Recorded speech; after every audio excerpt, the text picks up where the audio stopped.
कश्मीरी जी, जहीर अब्बास,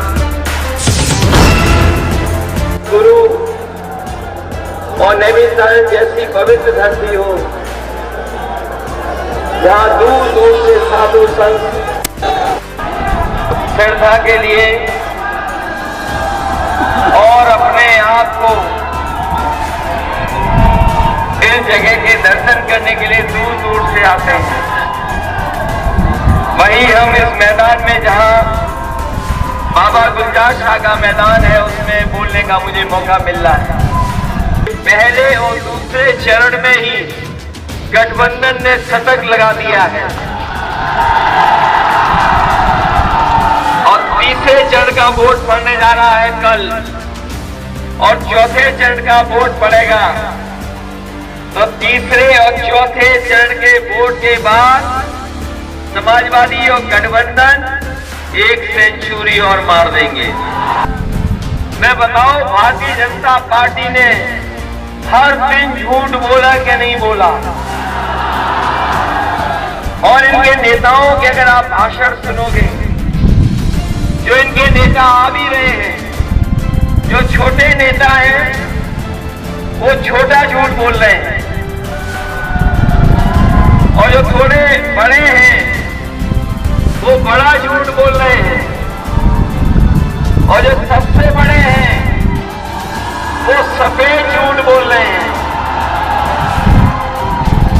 ये बात मानते हो कि नहीं मानते हो?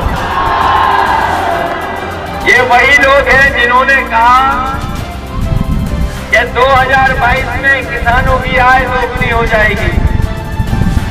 हमारे किसान भाई हमें दिख रहे हैं, हमें सिख भाई दिखाई दे रहे हैं। बताओ, आय दोगुनी हुई कि नहीं हुई?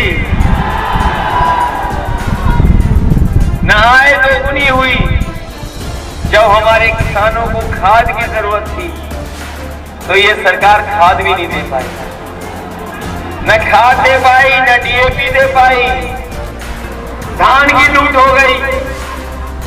ये वही भारतीय जनता पार्टी के लोग हैं जो कह रहे थे कि हवाई चप्पल पहनने वाला हवाई जहाज में चलेगा, हवाई चप्पल पहनने वाला हवाई जहाज में चलेगा। लेकिन जितना डीजल पेट्रोल महंगा किया है, बताओ गरीब की गाड़ी चल पा रही है कि नहीं चल पा रही? ना गरीब की गाड़ी चल पा रही है, ना हमारे नौजवानों की मोटरसाइकिल चल पा रही है। 100 के लगभग हो गया पेट्रोल के नहीं हो गया।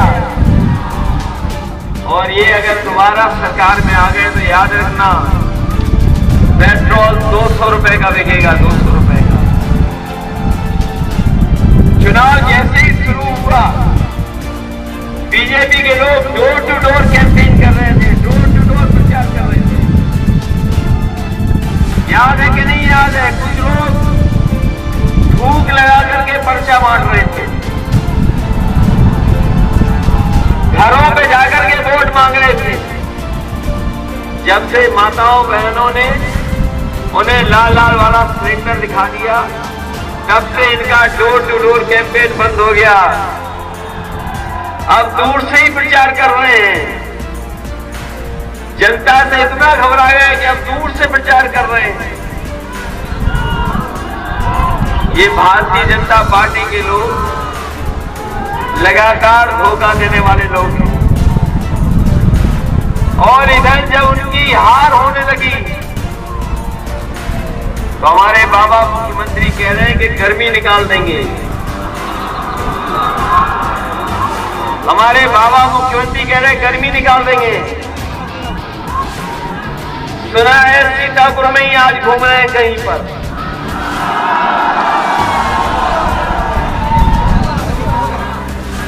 झीन बाबू जी क्या गए हैं, लेकिन झीन बाबू वहां नहीं मिलेंगे। झीन बाबू जी यहाँ जनता के बीच में खड़े हैं।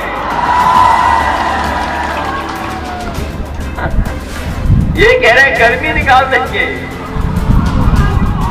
लेकिन अगर वो देख लेते हमारी लखीमपुर की जनता, पीलीभीत की जनता और सीतापुर की, तो उनकी भाप अपने आप निकल जाएगी। ये जनता वो दिखाई दे रही है कि गर्मी निकालने वालों की भाप निकाल देगी इस बार। हमारे किसानों को अपने खेत की रखवाली करनी पड़ रही है।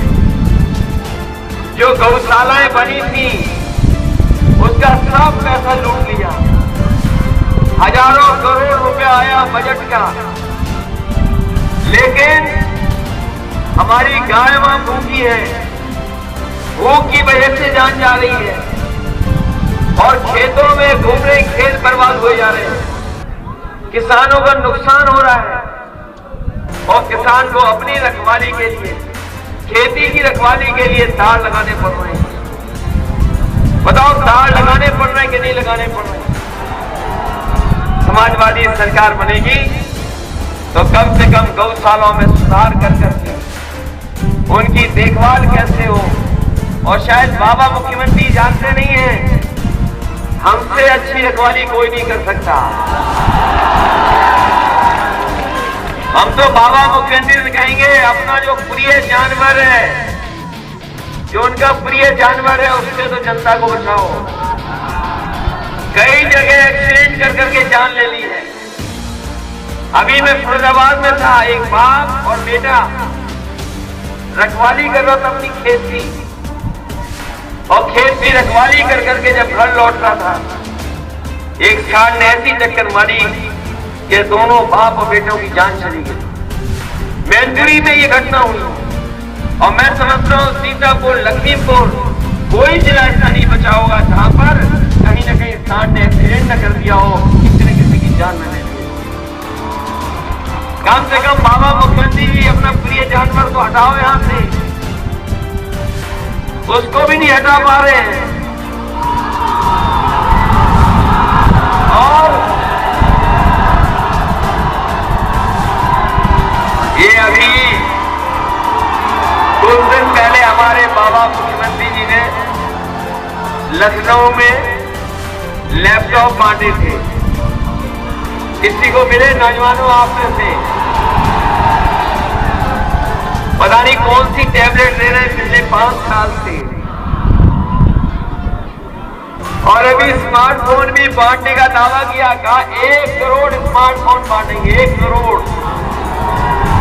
बताओ, सीतापुर के नौजवानों किसी को स्मार्टफोन मिला हो?